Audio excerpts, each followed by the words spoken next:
Mes chers amis, un grand merci à ceux et à celles qui ont une fois de plus organisé notre sympathique rencontre ici dans la Maison de la Femme. Et une cordiale bienvenue à tous ceux qui sont venus se joindre à nous ce soir, quelquefois même d'assez loin. Cet été, on a pensé à nous en Norvège. Une chère amie que j'ai là-bas, qui est professeure d'art, mais qui parle très bien le français et qui est venue m'entendre à Lausanne et à Paris une ou deux fois, a eu envie et l'idée d'écrire un assez long article, en norvégien bien sûr, concernant l'exégèse spirituelle de l'Apocalypse. Et cet assez long article apparu dans la revue catholique d'une des grandes villes de Norvège. Cet article a fait sensation dans les milieux catholiques et on m'a demandé plusieurs exemplaires de mon livre, l'exégèse spirituelle de la Bible, pour justement des couvents, des religieuses et des religieux.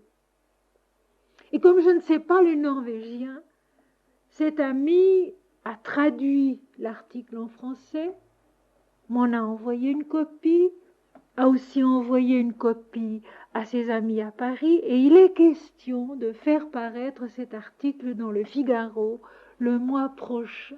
C'est vous dire que dans le fond de la Norvège, au nord de l'Europe, on pense à nous, on s'occupe de nous. Mais je vous raconte ceci parce que j'ai reçu de la mère supérieure d'un des couvents qui a demandé des exemplaires du livre, une très gentille carte de remerciement, et qui se termine ainsi, et c'est cette phrase qui est importante, parce qu'elle constitue une très bonne introduction à notre rencontre de ce soir. Et que Dieu vous bénisse dans ce désir profond d'aider tous vos frères sur le chemin de la contemplation.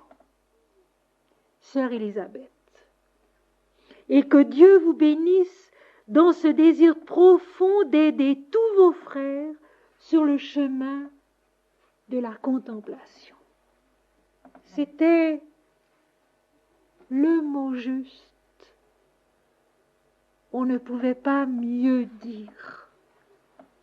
Ce que j'essaye d'apporter au monde d'aujourd'hui tellement extraverti, tellement tourné uniquement vers l'extérieur, vers les événements, vers ce qui frappe les sens et les yeux, et qui oublie que la vie religieuse, que la vie spirituelle consiste à regarder dedans, à regarder au-dedans.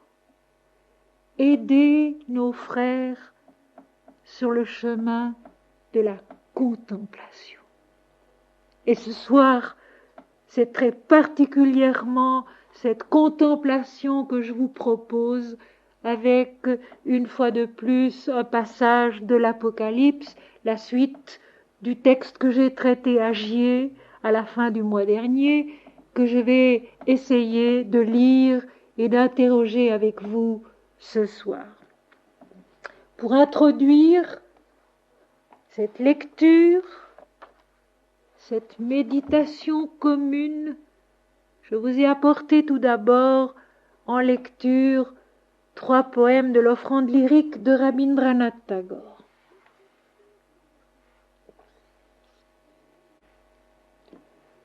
Sur cette terre que j'habite, ton rayon descend bras ouverts et se tient devant ma porte tout le long du jour de ma vie, pour cueillir et ramener à tes pieds les nuées faites de mes larmes, de mes soupirs et de mes chants. Avec un tendre délice, cet humide manteau de nuées, tu en revêts ta poitrine étoilée, l'enroulant, le plissant en forme sans nombre, le diaprant de tons inconstants. Il est si léger, si fluide et molle et plein de larmes et noir, que c'est pourquoi tu l'aimes. Ô toi sans tache, ô limpide, et c'est pourquoi dessous son ombre pathétique, tu couvres ton auguste et blanche splendeur. Sur cette terre que j'habite, ton rayon descend bras ouverts, et se tient devant ma porte, tout le long du jour de ma vie, pour cueillir et ramener à tes pieds les nuées faites de mes larmes, de mes soupirs et de mes chants. Le même fleuve de vie qui court à travers mes veines nuit et jour, court à travers le monde et danse en pulsations rythmées. C'est cette même vie qui pousse à travers la poudre de la terre sa joie en innombrables brins d'herbe et éclate en fougueuses vagues de feuilles et de fleurs. C'est cette même vie que balance flux et reflux dans l'océan berceau de la naissance et de la mort. Je sens mes membres glorifiés au toucher de cette vie universelle, car le battement de la vie des âges, c'est dans mon sang qu'il danse en ce moment. Je ne sais de quel temps reculé, à ma rencontre tu viens, à jamais plus proche. Ton soleil et tes étoiles jamais ne pourront te tenir caché de moi pour toujours. Maint soir et maint matin, le bruit de tes pas s'est fait entendre. Ton messager est venu dans mon cœur et m'a secrètement appelé. Je ne sais pourquoi ma vie est aujourd'hui éperdue, et une frémissante joie circule au travers de mon cœur. C'est comme si le temps était venu pour moi d'en finir avec mon travail, et je sens faiblement dans l'air un vestige odorant de ton exquise présence. Je ne sais de quel temps reculé, à ma rencontre tu viens, à jamais plus proche. Ton soleil et tes étoiles jamais ne pourront te tenir caché de moi pour toujours.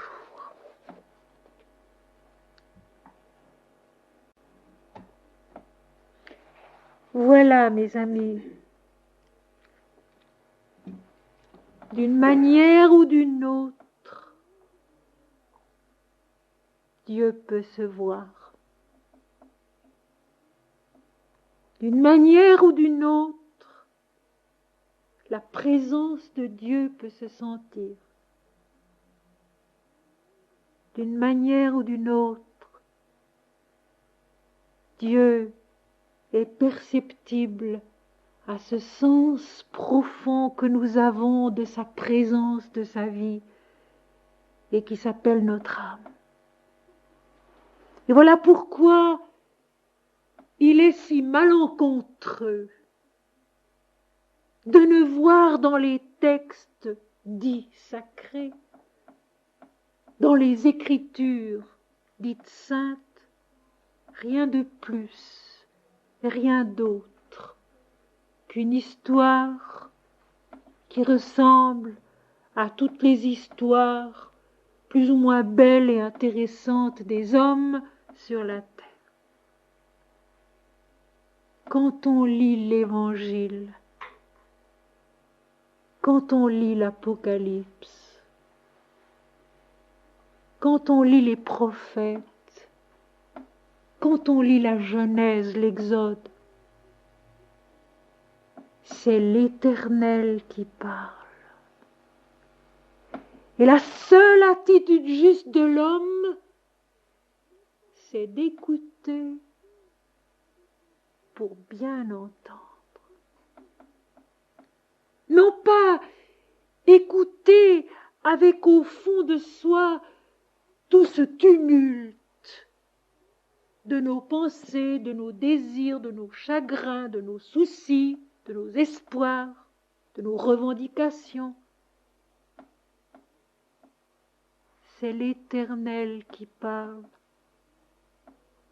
Et la seule attitude juste de l'homme, c'est d'écouter. Mais d'écouter comme un enfant écoute une belle histoire.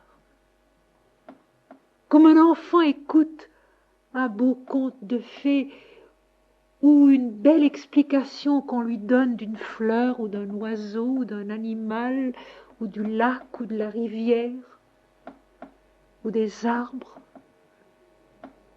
Écouter de tout son être, sans mettre de limite aux mots qu'on entend. De la Bible aussi, on peut dire ce que Sri Aurobindo a dit des Védas. C'est le chant de l'humanité. La plus haute aspiration de son âme. Si j'avais voulu traduire mot à mot la phrase anglaise, j'aurais dû faire quelque chose de beaucoup plus lourd. Parce qu'en réalité, la phrase anglaise était construite ainsi. C'est le chant de la plus haute aspiration de l'âme humaine.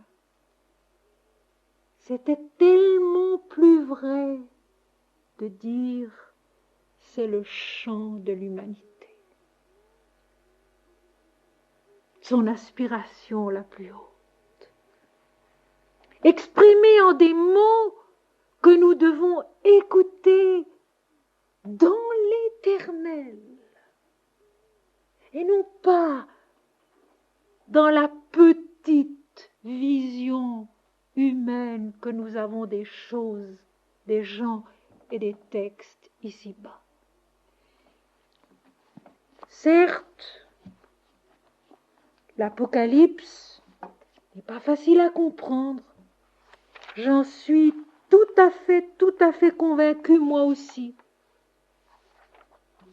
Mais si on essaye de la comprendre avec son âme, si on essaye de la comprendre avec sa foi, c'est-à-dire que si on admet que Christ est Dieu, et que quand il parle, c'est Dieu qui parle en nous, pour nous. Si on prend garde à la toute première phrase de l'Apocalypse, révélation de Jésus-Christ, que Dieu lui a donnée pour montrer à ses serviteurs les choses qui doivent arriver bientôt et qu'il a fait connaître par l'envoi de son ange à son serviteur Jean.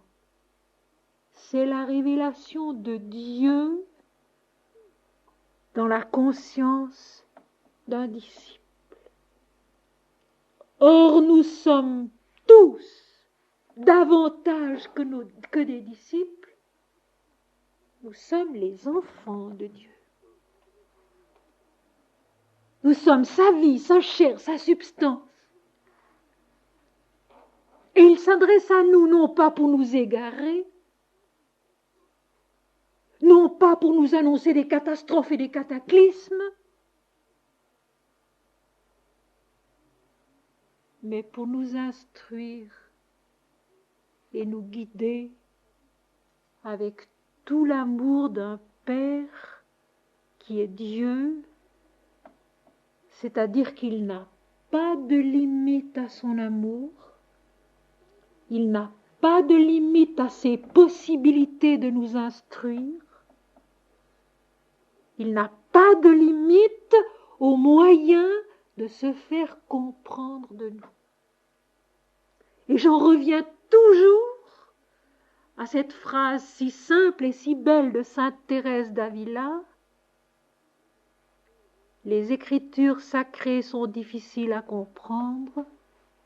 Il y faut beaucoup d'oraisons, c'est-à-dire beaucoup de prières, beaucoup de silence, beaucoup d'écoute, et précisément, comme le dit sœur Élisabeth de Norvège, de contemplation.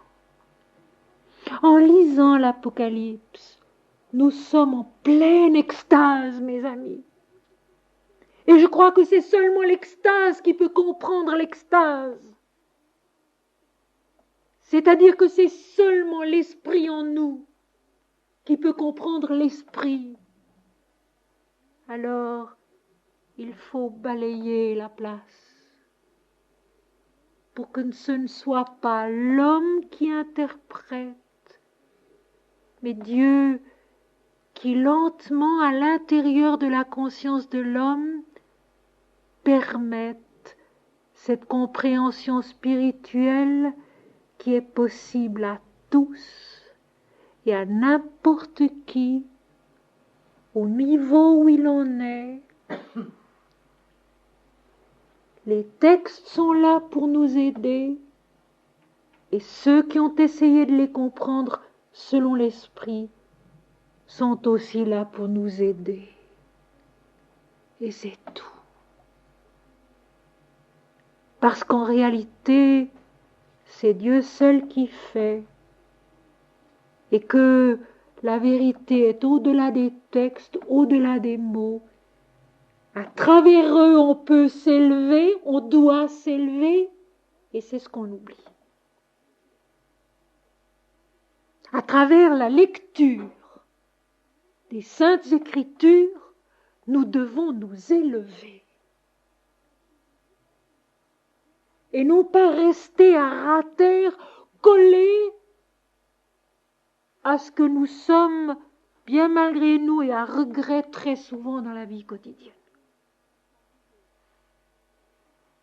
C'est bien souvent malgré nous et à regret que dans la vie quotidienne, nous ne sommes pas mieux que ce que nous aimerions être.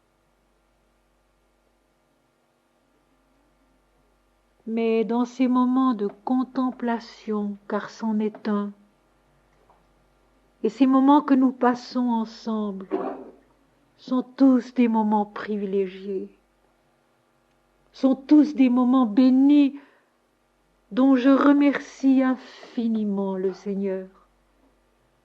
Chaque fois qu'ils ont lieu, avant et après, quand j'y repense. Ces moments que nous passons ensemble sont des moments exceptionnels, privilégiés, ou parce que nous sommes plusieurs à regarder ensemble vers la lumière, vers autre chose,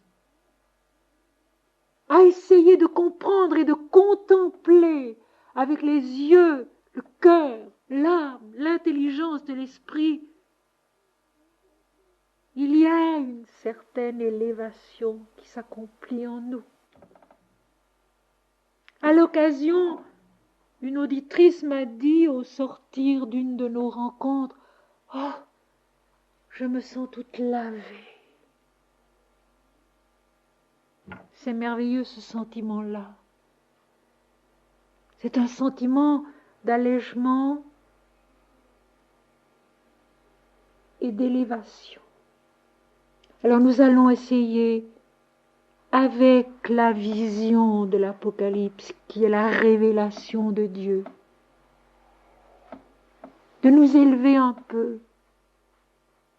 Et ensuite, ayant été élevés par l'Esprit, de nous souvenir du chemin qui conduit à cette élévation.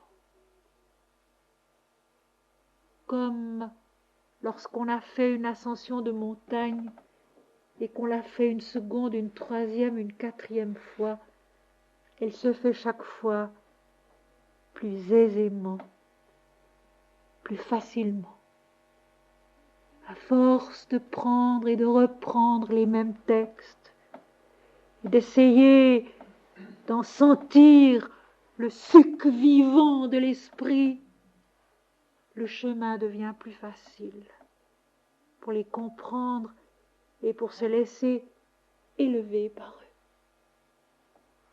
Nous avions donc vu à Gier le 29 septembre dernier le chapitre 13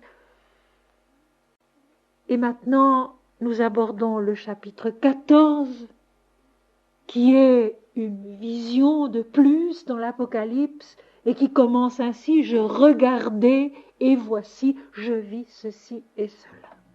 Nous avions vu les premiers versets que je ne vais pas reprendre à Gier la dernière fois, mais je reprends tout de même ceci. Dans la vision, il y a toujours audition. Et en l'occurrence, l'audition, c'était un cantique nouveau. Un cantique nouveau, c'est-à-dire une intelligence nouvelle, une compréhension plus haute de la révélation de l'invisible donnée dans l'Apocalypse. Il chante un cantique nouveau devant le trône de Dieu et devant l'agneau. Et je reprends maintenant ceci. Personne ne pouvait apprendre le cantique si ce n'est les 144 000 qui avaient été rachetés de la terre. Et je voudrais répéter ici l'explication donnée à Gier. Ces 144 000 ont été décrits au chapitre 7 de l'Apocalypse, au chapitre 6 de l'Apocalypse. Ce sont les 12 tribus d'Israël, 12 000 hommes par tribu, qui donnent 144 000. C'est un chiffre de la plénitude.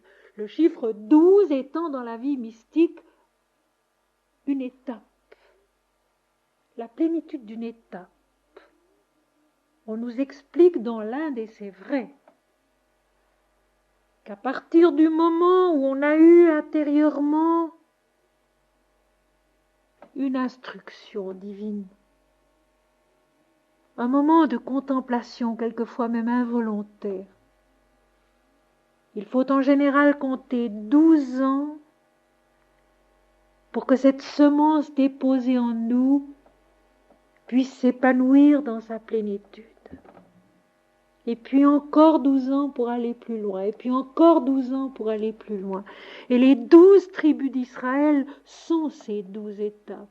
Et ces 12 000 hommes de chacune des 12 tribus d'Israël, multipliés 12 par 12, font 144 000 hommes, qui est donc le chiffre de la plénitude, mais non pas extérieure.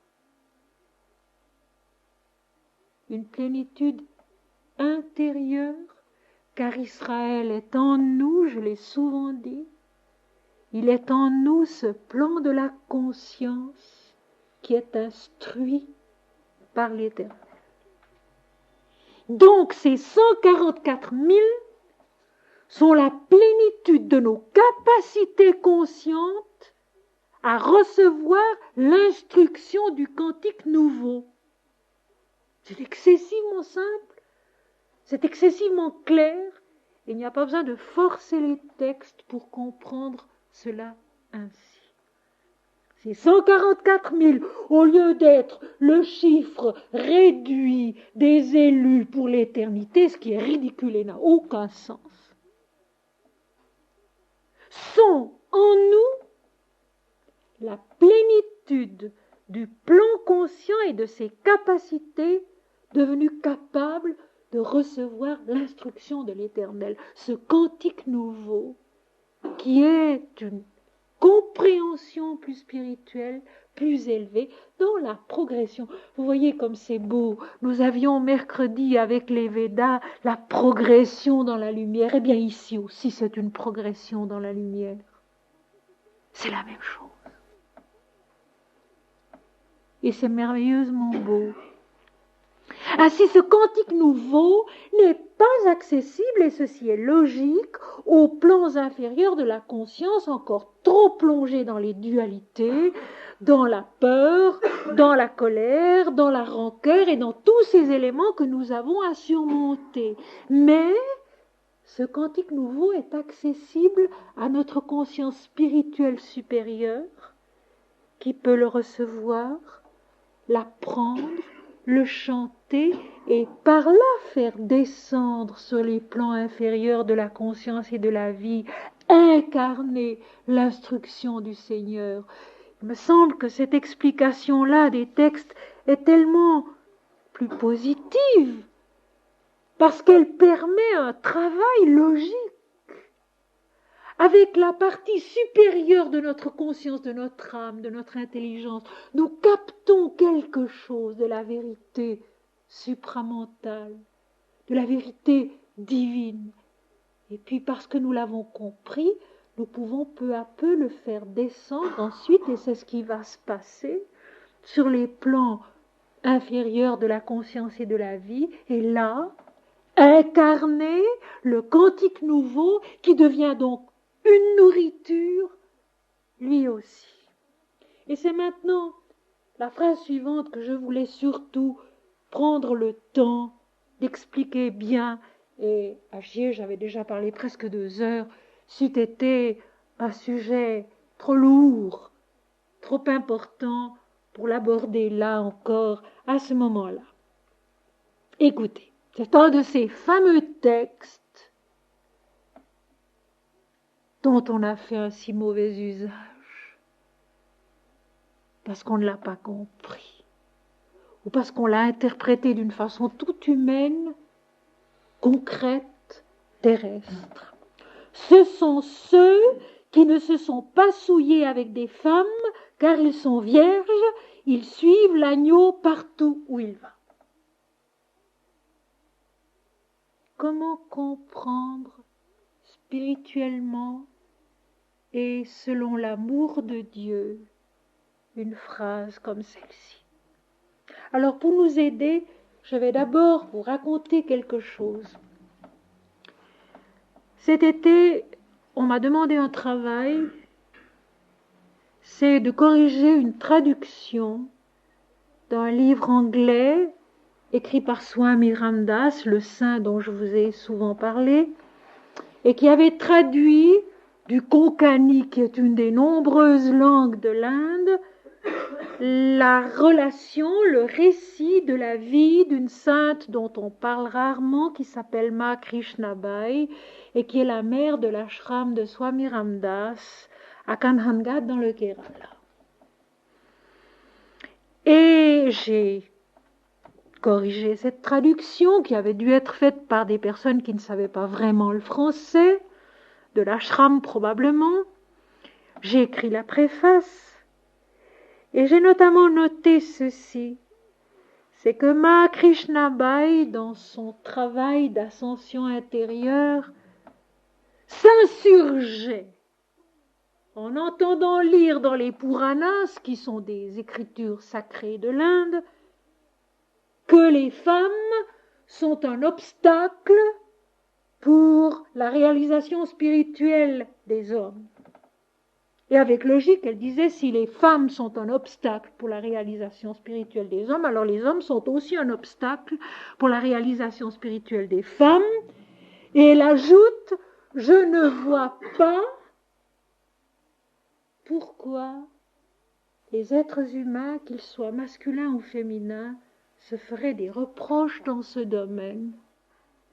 Si quelqu'un, qu'il soit homme ou femme, en a la volonté, la force d'âme, il peut parvenir à la connaissance de Dieu, qu'il soit homme ou qu'il soit femme. Et en effet, on a abusé de cette condamnation de la femme dans le domaine spirituel, alors qu'on sait très très bien que la femme a souvent une nature plus mystique que l'homme, et que jamais dans l'expérience de la vie, il a été démontré que les femmes soient incapables de parvenir à ce que les hommes recherchent eux aussi. Un autre exemple dans l'Inde, par Ma Krishnabai, qui est une véritable incarnation de l'amour et de la pureté et de la vérité, il y a Mahananda Mayi, qui certainement est le grand maître du monde actuellement. Et c'est une femme. Mais mon texte est là. Alors comment le comprendre? Ce sont ceux qui ne se sont pas souillés avec des femmes, car ils sont vierges, ils suivent l'agneau partout où il va. Eh bien, rappelons-nous l'explication que j'ai souvent donnée du mot impudicité dans la Bible, dans la bouche de Jésus, et notamment dans la 4e lettre de l'Apocalypse, au 3e chapitre du livre. L'adultère, l'impudicité, l'adultère vient de deux mots latins, ad, à ou vers, et alter, l'autre. L'adultère, c'est celui qui va vers l'autre, vers un autre. Alors, dans le domaine spirituel où nous sommes, aller vers un autre, c'est se détourner de Dieu. C'est aller s'attacher aux affections du monde, aux désirs du monde, aux ambitions du monde, et oublier que notre vraie nature, que notre vrai destin nous promet à l'union avec Dieu. À ce moment-là, nous dépassons la notion d'homme et de femme, et la virginité devient une virginité de l'âme, où il n'est plus question d'individus particuliers masculins ou féminins, mais cette consécration intérieure qui en effet suit l'agneau partout où il va. Et où va l'agneau? Partout et toujours.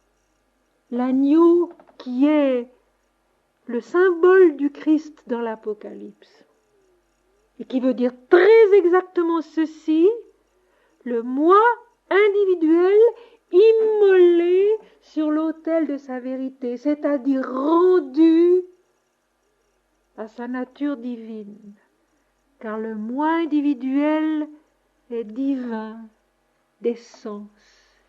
Il est né de Dieu, il est fait de la substance lumineuse de Dieu et il est promis à l'accomplissement en Dieu. Suivre l'agneau partout où il va, mes amis, cela veut dire pratiquement ceci: s'efforcer de voir et de comprendre spirituellement tout ce qui est, tout ce qui se passe en nous comme dans le monde. Se pencher sur chaque problème, sur chaque souffrance, sur chaque difficulté, en se remplissant intérieurement de cette attitude qui est la seule juste, Dieu et Dieu seul. Restez toujours axé sur la lumière, sur l'esprit. C'est cela, suivre l'agneau partout où il va. Et effectivement, qu'on soit homme ou femme, l'effort est le même, les difficultés sont les mêmes, le chemin est le même. Et le Seigneur attend ses créatures au-delà de ces différenciations de genre, d'espèces, dans la plénitude de sa lumière. Suivre l'agneau partout où il va, c'est monter avec lui jusqu'à Dieu. Il l'a assez dit avant sa mort: je m'en vais au Père, je m'en vais au Père, je retourne au Père. Retourner avec lui au Père, quelles que soient les circonstances, les difficultés, les problèmes. Et c'est la meilleure façon de les résoudre, de les alléger. Et alors la fin de ce passage du chapitre 14, c'est ceci: ils ont été rachetés d'entre les hommes comme des prémices pour Dieu et pour l'agneau. Mais maintenant nous le sentons, ces prémices, elles sont en nous. Ces prémices pour Dieu et pour l'agneau, elles sont en nous. ce sont ces premiers fruits de la vie spirituelle. Je l'ai dit souvent dans les cours et dans les conférences, je crois qu'il n'y a pas de plus grande joie que celle qui consiste à comprendre. Quand nous comprenons vraiment quelque chose ou quelqu'un, nous sommes heureux d'un bonheur que personne ne peut plus nous enlever. Quand nous comprenons vraiment quelque chose. C'est encore autre chose que d'apprendre. Apprendre est nécessaire, certes. Apprendre est nécessaire. Et quand on est jeune, il faudrait apprendre tout ce qu'on peut. Parce qu'en apprenant beaucoup, on devient capable de comprendre davantage. Quand nous comprenons vraiment quelque chose, nous le portons en nous-mêmes. Et combien plus quand nous comprenons quelque chose de l'invisible, quand nous comprenons quelque chose de Dieu et de Jésus, nous sommes heureux. C'est un trésor en nous, un trésor dont cependant nous devons nous rappeler qu'il doit toujours grandir. Ça n'est pas un trésor qu'on pose dans un coin, bien caché, pour ne pas le perdre et surtout ne pas y toucher. C'est un trésor qu'il faut engager dans la vie, risquer dans la vie, tous les jours, tout le temps. C'est cela, suivre l'agneau partout où il va. Engager ce trésor, l'engager tout entier, sans avoir peur de le perdre. Parce qu'effectivement, c'est un trésor qui ne se perd pas. Plus on avance, plus on sème, plus on récolte.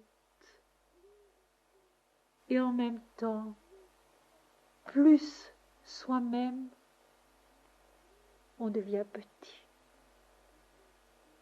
On devient petit, humble, joyeux de très peu de choses,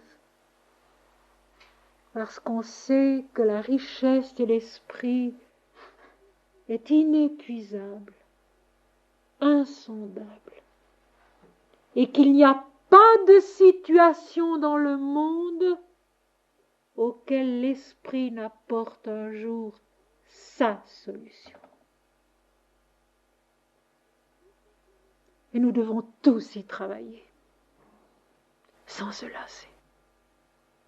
Tout simplement comme nous sommes ici, avec nos difficultés, nos problèmes, nos travaux. Et si de plus en plus d'hommes et de femmes s'efforçaient d'opposer à tout ce qui leur arrive ce simple mot Dieu et Dieu seul, qui est le cantique nouveau, mes amis? Le cantique nouveau, c'est cela. C'est de vivre ce chant Dieu et Dieu seul, en toutes choses, en toutes circonstances, en soi-même. Cela deviendrait une muraille colossale qui empêcherait bien des égarements dans le monde et en l'homme. Des prémices pour Dieu et pour l'agneau. Une récolte en nous-mêmes pour ce qui est vrai, pour ce qui est lumière, pour ce qui est Dieu. Des prémices pour Dieu et pour l'agneau. Et dans leur bouche, il ne s'est point trouvé de mensonge, car ils sont irrépréhensibles, ce plomb de la conscience, Israël, 12 fois 12 000 hommes, les 144 000 hommes qui sont en nous. Toutes ces énergies, toutes ces capacités en nous qui peuvent recevoir l'enseignement du Seigneur, arrivent à ce point où dans la bouche il n'y a plus ce fameux mensonge qui est uniquement moi.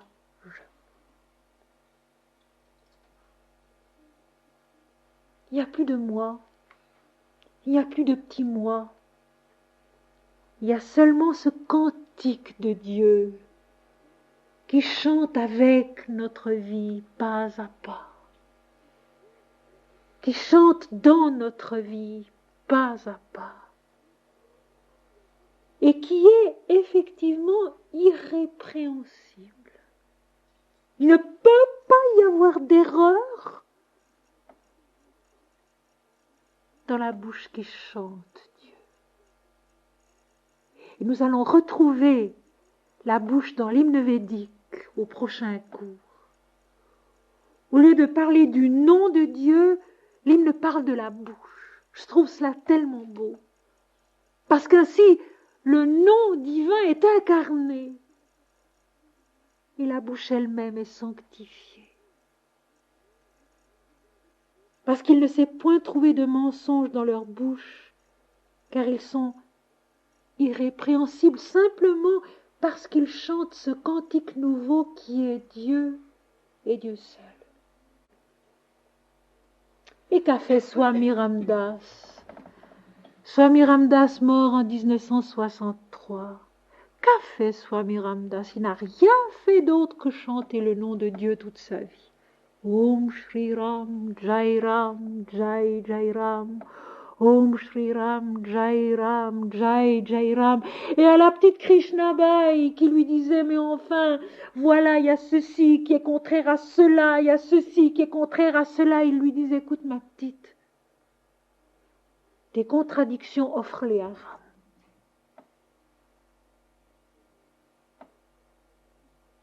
Mon Seigneur et mon Dieu. Mon Seigneur et mon Dieu, toi qui es tout, toi qui sais tout, toi qui peux tout.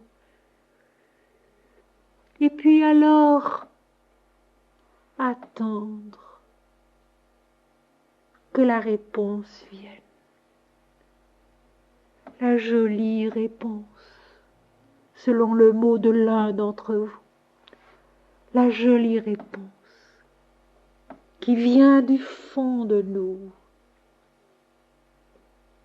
et qui est Dieu qui nous console, Dieu qui nous aide, Dieu qui nous instruit.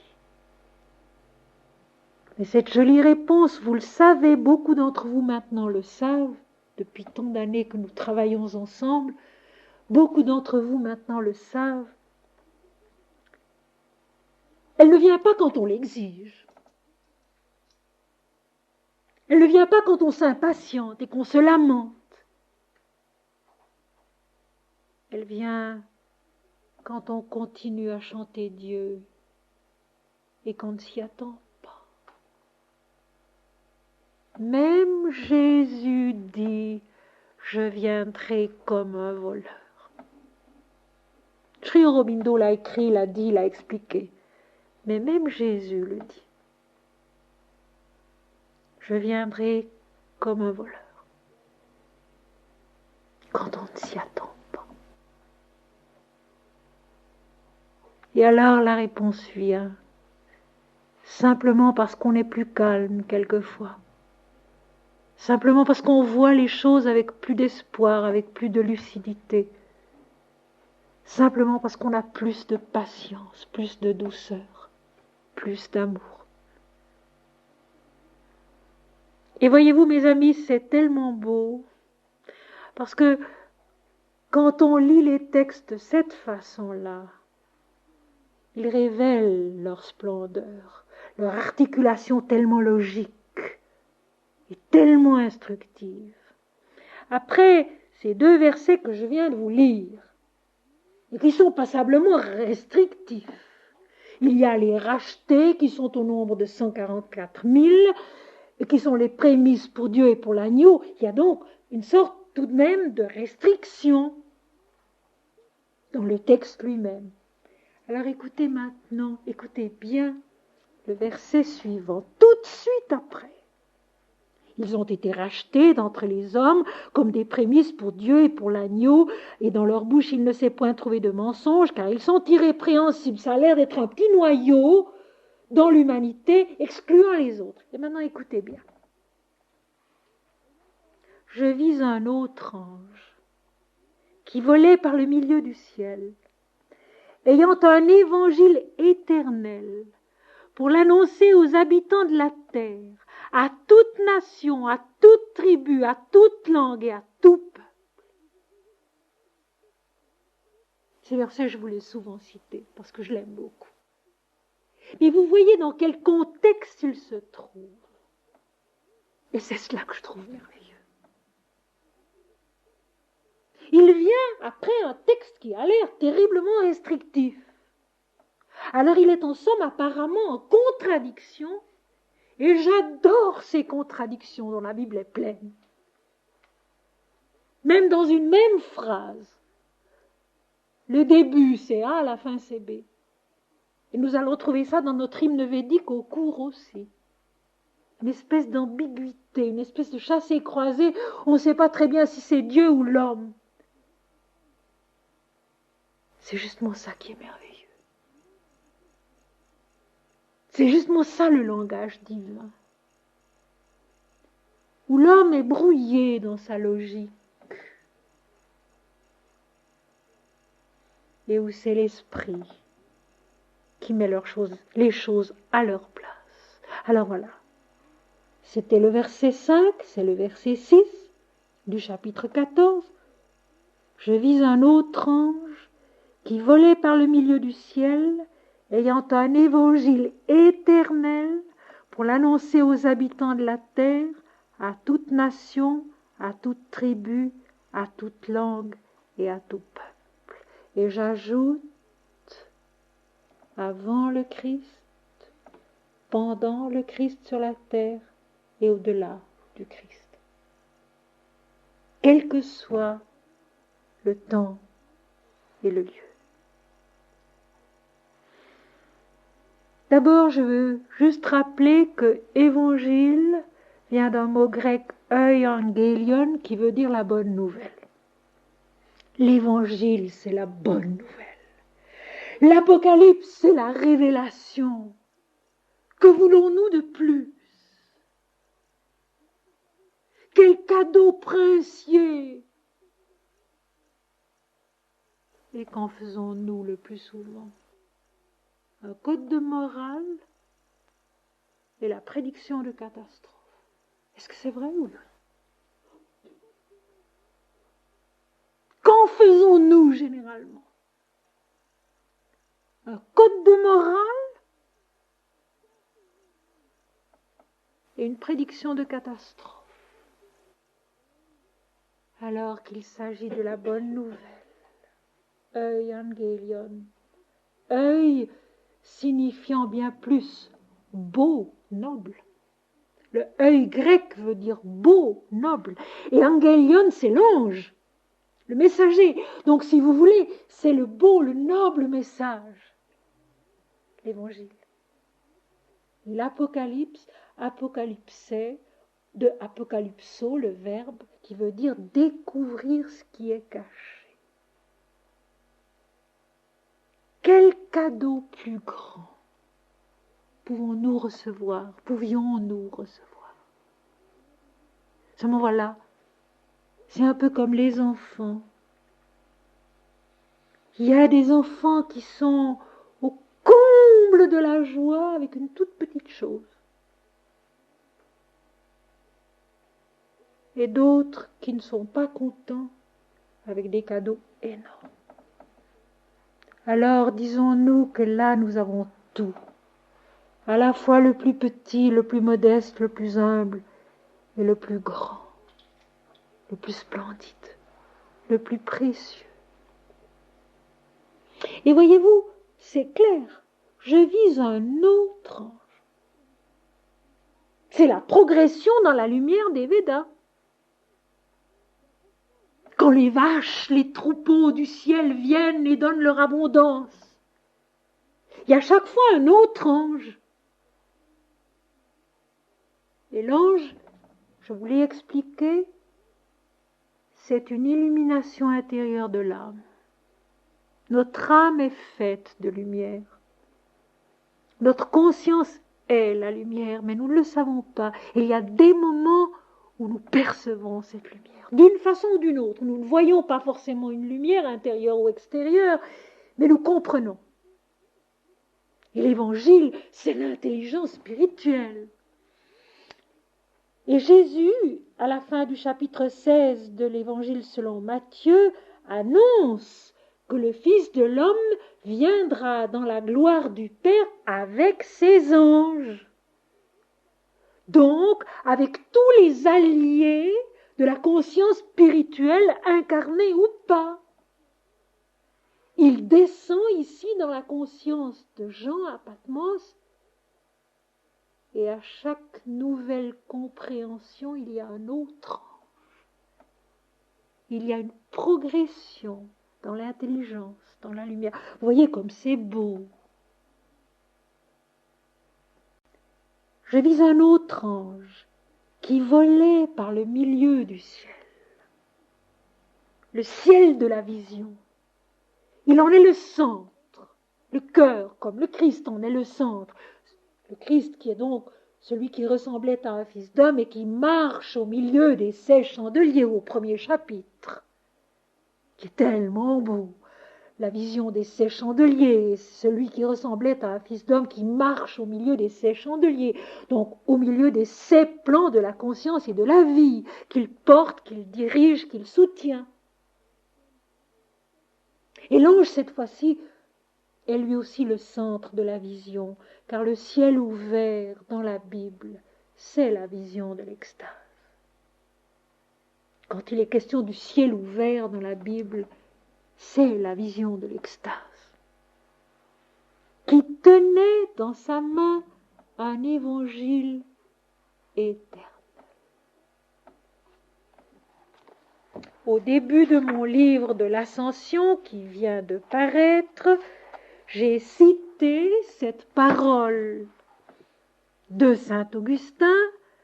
Ce qui est appelé aujourd'hui la religion chrétienne existait depuis les anciens et a toujours existé dès le commencement de la race humaine jusqu'à ce que le Christ vînt dans la chair.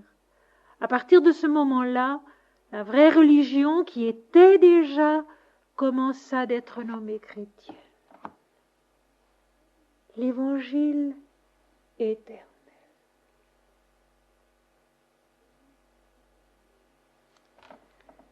Dans l'Ancien Testament, au livre du Deutéronome, chapitre 6, verset 4, il y a un verset qui, dans toutes nos Bibles,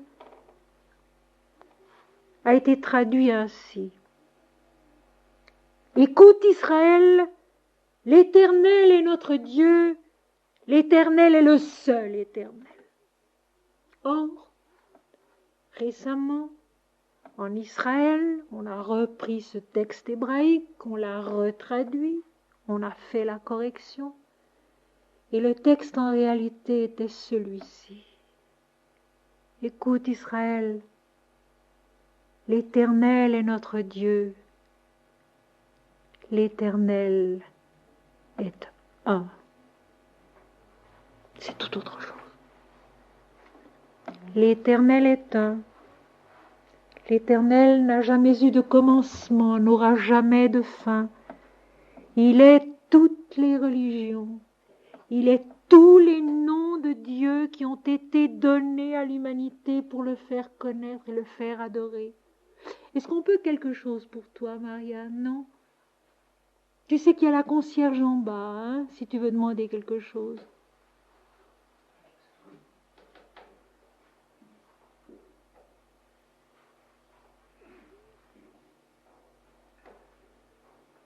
Ayant un évangile éternel, c'est-à-dire la bonne nouvelle, l'illumination, l'ange noble, beau, qui n'a ni commencement ni fin, pour l'annoncer aux habitants de la terre, à toute nation, à toute tribu, à toute langue et à tout peuple. c'est-à-dire à l'homme entier et à la création entière. À l'homme entier et à la création entière, sans distinction de race, de peuple ou de religion, puisque la religion en fait veut dire relier le fini au fini, le temporel à l'éternel, le chemin qui de Dieu descend en l'homme et de l'homme monte à Dieu, et ce chemin qui est identique en chacun et en tous. Il disait d'une voix forte, la voix forte de la révélation, c'est sa certitude en nous. C'est cette puissance qui nous remplit, qui nous habite et qui nous instruit. Craignez Dieu et donnez-lui gloire, car l'heure de son jugement est venue, et adorez celui qui a fait le ciel et la terre et la mer et les sources d'eau. Et je trouve cette fin du verset extrêmement importante et révélatrice, parce qu'on a toujours imaginé le jugement de Dieu comme un jugement des hommes, avec les bons d'un côté, les mauvais d'un autre, les bons récompensés, les mauvais punis. Alors que le jugement de Dieu, c'est tout autre chose. Le jugement de Dieu, c'est précisément de tout ramener à l'unité,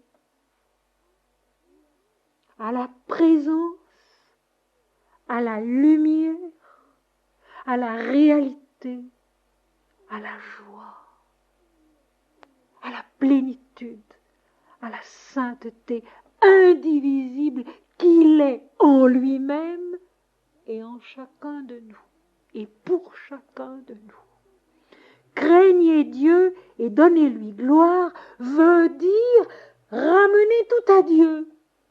Toujours la même chose que je vous disais tout à l'heure. En toutes circonstances, Dieu est Dieu seul. Et nous savons, parce que cela nous le savons, que dans la Bible, craindre Dieu ne veut pas dire avoir peur de lui, mais lui donner le respect qui lui est dû, lui rendre le culte et l'adoration qui lui sont dus, et qui sont le chemin de notre transfiguration, ne l'oublions pas. Il n'y a pas deux, Dieu et nous. Pour citer l'évangile selon saint Thomas, quand vous faites le 2-1, alors vous êtes les fils du Père le vivant. C'est vous le Fils de Dieu. Quand vous faites le 2-1, moi et le Père, nous sommes un, comme dit Jésus. Craindre Dieu, lui rendre gloire, c'est entrer dans ce royaume où tout est un, où tout est Dieu. Le royaume de la paix, le royaume du repos, il en sera question tout à l'heure. Le royaume de la paix, le royaume du repos. Nous savons, déjà sur le plan humain, qu'il n'y a de paix, de joie, de repos que quand il y a union, que quand il y a communion, que quand il y a unité. Quand il y a division, dispute, querelle, il n'y a pas de repos, il n'y a pas de paix, il y a souffrance, il y a lutte. Craindre Dieu et lui rendre gloire, il disait d'une voix forte. C'était intense dans la vision, parce que tout cela se passe à l'intérieur. C'était intense dans la vision. D'abord cet ange, cet autre ange qui traverse le ciel avec son évangile éternel. Et puis sa voix forte qui dit « Craignez Dieu et rendez-lui gloire », c'est-à-dire rapportez tout à Dieu, offrez tout à Dieu, vivez tout en Dieu. Car l'heure de son jugement est venue. Et alors, je vais expliquer cette petite phrase, mais d'abord, elle est, disons, sa dimension lui est donnée par la suite qui n'était pas indispensable, et adorer celui qui a fait le ciel, la terre, la mer et les sources d'eau. Et à la fin de l'Apocalypse, quand il n'y a plus que la lumière de Dieu, les gloires des nations viennent dans la ville sainte, elles ne sont pas oubliées. L'Apocalypse, jamais ne nie ou ne renie la vie incarnée dans le monde. Au contraire, elle associe toujours la vie incarnée dans le monde à la gloire de Dieu. Et c'est merveilleux. Et ça, les Védas le font aussi. Et c'est merveilleux. Il ne s'agit pas de rejeter, de renier la vie, il s'agit de la laisser être transfigurée par l'Esprit, par la lumière, par Dieu.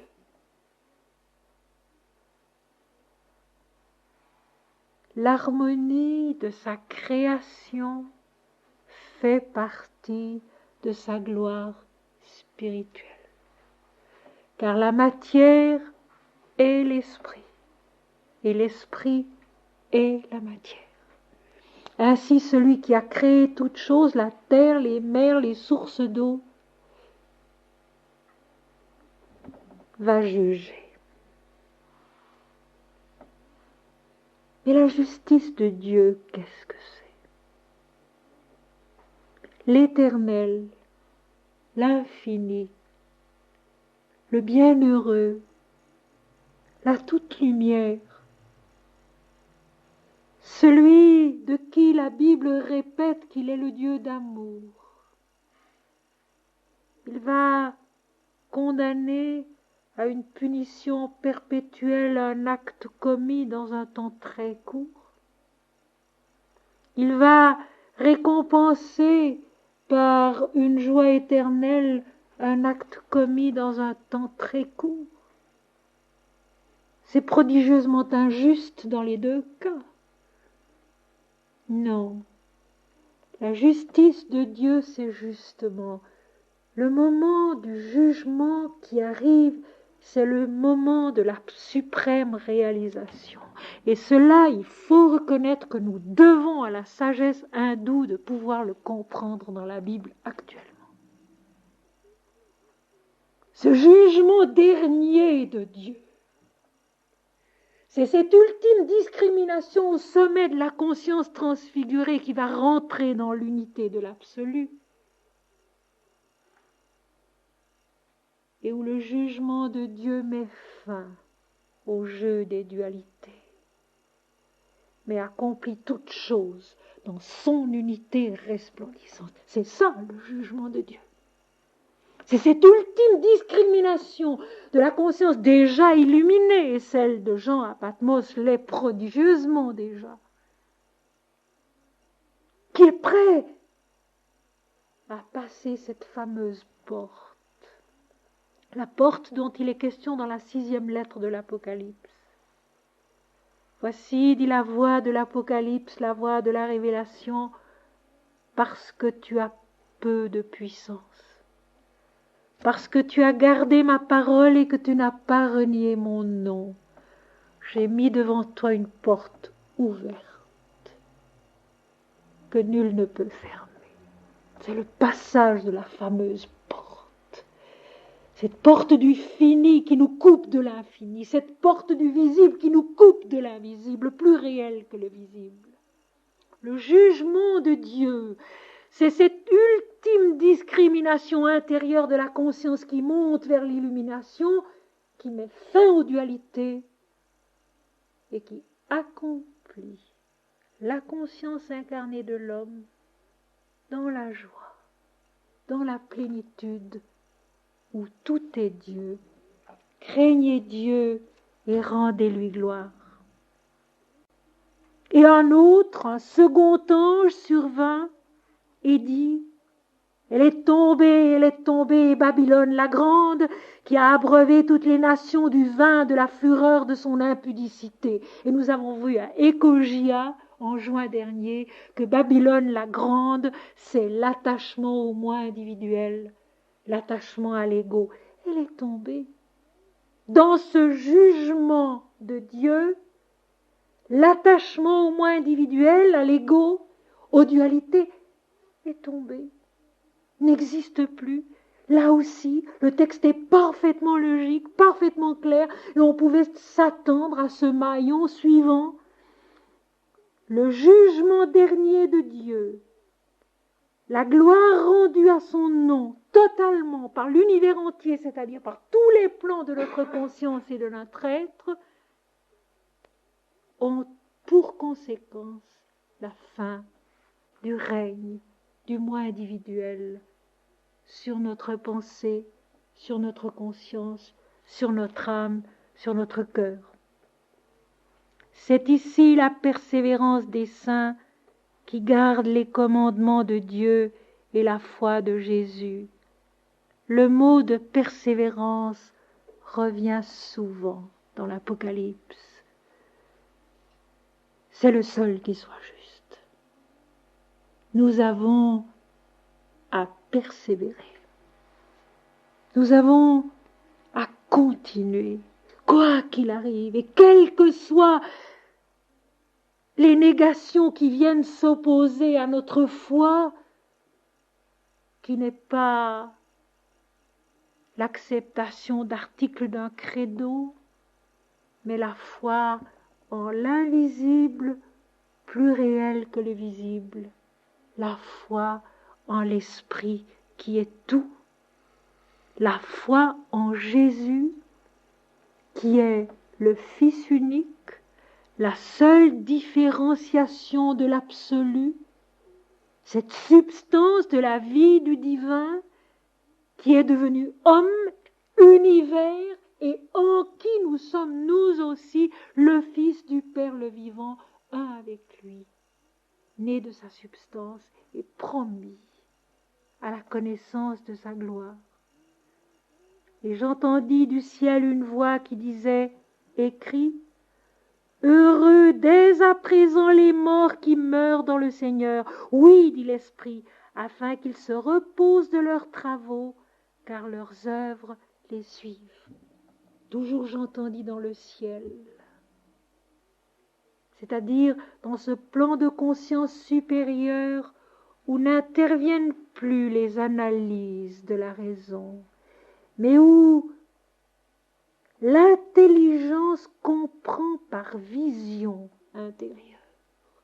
C'est Sri Aurobindo qui dit cela très bien. L'intelligence comprend par vision intérieure. J'entendis du ciel une voix qui disait, écris, c'est-à-dire, vis en toi-même, incarne en toi-même, et puis tu seras capable d'exprimer, mais pas avant. Quand la voix de la révélation dit à Jean à Patmos, écris, écris aux églises, écris, comme maintenant, écris, plusieurs fois ce mot revient, cet ordre revient. Écrire veut dire très exactement incarne. Rends ma parole vie de ta vie. Incarne, deviens. Et alors tu pourras aussi traduire ce que tu es devenu. Heureux dès à présent les morts qui meurent dans le Seigneur. Mourir en Dieu, c'est naître à notre véritable nature, à notre véritable personne. C'est mourir ici-bas, sur la terre, en vivant ici-bas, sur la terre. Mourir à soi, naître à Dieu. C'est-à-dire, comme je l'ai dit mercredi dernier, être libéré de ce seul grand obstacle qui se trouve sur notre chemin et qui est en même temps l'aide merveilleuse de notre recherche, de notre travail, c'est notre moi individuel. Considérer notre moi individuel comme un instrument et rien d'autre. Comme un instrument. Un instrument admirable et qui est capable de tout, à qui tout est possible, avec l'aide de l'Esprit. Heureux dès à présent ceux qui meurent dans le Seigneur. Mon Seigneur et mon Dieu, mon Seigneur et mon Dieu, non pas ce que je veux, mais ce que toi tu veux. Non pas ce que je suis, mais ce que toi tu es. non pas ce que je dis, mais ce que toi tu dis. Et ce que dit l'Apocalypse est tellement beau. Et ce que dit l'Apocalypse est tellement vrai. Et ce que dit l'Apocalypse est tellement riche, est tellement fécond, inépuisablement fécond de l'esprit. Quand on se laisse guider par elle, travailler par elle, instruire par elle, écris, c'est-à-dire deviens toi-même, incarne, et puis tu pourras exprimer. Heureux dès à présent les morts qui meurent dans le Seigneur. Oui, dit l'Esprit. Que celui qui a des oreilles entende ce que dit l'Esprit, comprendre selon l'Esprit, afin qu'ils se reposent de leurs travaux, car quand la compréhension est totale, les travaux tombent d'eux-mêmes. Le travail qui devait être fait et qui est l'œuvre de l'Éternel au travers de l'humanité tout entière et de l'univers tout entier, c'est cette compréhension, cette naissance à la vision de l'Éternel. Car leurs œuvres les suivent, c'est-à-dire que nous progressons avec nos œuvres, nous devenons à travers elles et grâce à elles. Et puis quand elles ont produit ce qu'elles devaient produire, elles tombent de nous. Et alors, nous sommes vraiment. Nous entrons dans la vraie existence. Nous entrons dans la vraie joie. Nous entrons dans la vraie lumière. Une lumière qui n'en condamne point d'autre, qui n'est pas exclusive mais inclusive, qui contient en elle tout ce que le monde possède d'efforts vrais, justes, persévérants, généreux, beaux, difficiles, tourmentés, troublés également. Tout est un et tout est Dieu. Tout est un et tout est Dieu. Et si nous voulons, nous pouvons dire, puisque nous sommes ici, tout est Christ, tout est Jésus, dans un sens immensément vaste. Non pas le Christ que d'autres ne seraient pas, mais le Sauveur, qui est le Christ, le Seigneur, selon le chant des anges dans la nuit de Noël.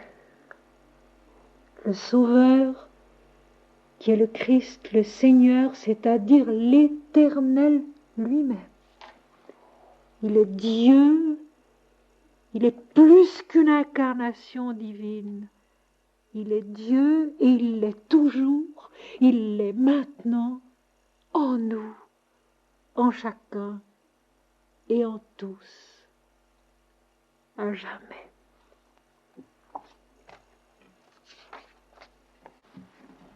Avant que nous ne fassions une petite récréation en aérant un peu, parce que je pense que c'est devenu nécessaire, je voudrais vous lire encore un bref passage tiré de l'ascension spirituelle, de l'ascension de Jésus-Christ.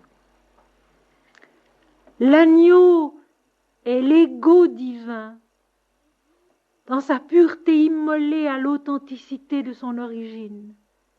Il est Dieu manifesté, révélé, le Christ dans le monde et en l'homme qu'il restitue à la paix de leur unité immortelle.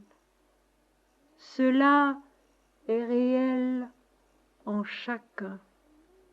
Alors l'ego, libre de tout attachement personnel, rayonne de la gloire du Seigneur, et l'homme ressuscité à son commencement ineffable est éternel. il resplendit de la seule lumière qui est vie et félicité immémorialement. Il est le jour de la reconnaissance infinie, dont la vérité le submerge d'un ruissellement de joie et de beauté. Loin de n'être que des mots, les phrases de l'Apocalypse sont la révélation de Dieu en l'homme, l'éclatement de l'âme qui accomplit toute chose en sa clarté. L'individuation disparaît. Dans la conscience irradiée qui ne connaît plus que l'absolue splendeur de sa réalité, je suis. Le soleil et la lune de la différenciation ont achevé leur rôle. Dans la conception de l'extase, l'homme connaît son identité intégrale qui est parfaite, car elle est Dieu. L'homme resplendit de la seule lumière qui est vie et félicité immémorialement. Il est le jour de la reconnaissance infinie dont la vérité le submerge d'un ruissellement de joie et de beauté. Loin de n'être que des mots, les phrases de l'Apocalypse sont la révélation de Dieu en l'homme, l'éclatement de l'âme qui accomplit toute chose en sa clarté. L'individuation disparaît, dans la conscience irradiée qui ne connaît plus que l'absolue splendeur de sa réalité. Je suis. Le soleil et la lune de la différenciation ont achevé leur rôle. Dans la conception de l'extase, l'homme connaît son identité intégrale qui est parfaite, car elle est Dieu. Dans la bénédiction de l'extase, qui enfante la créature à sa plénitude immortelle dès ici-bas, toutes les valeurs de l'existence concourent à l'harmonie de leur suprême clarté. L'intelligence est l'être, et l'être est la sainteté. L'intelligence est l'être, et l'être est la sainteté.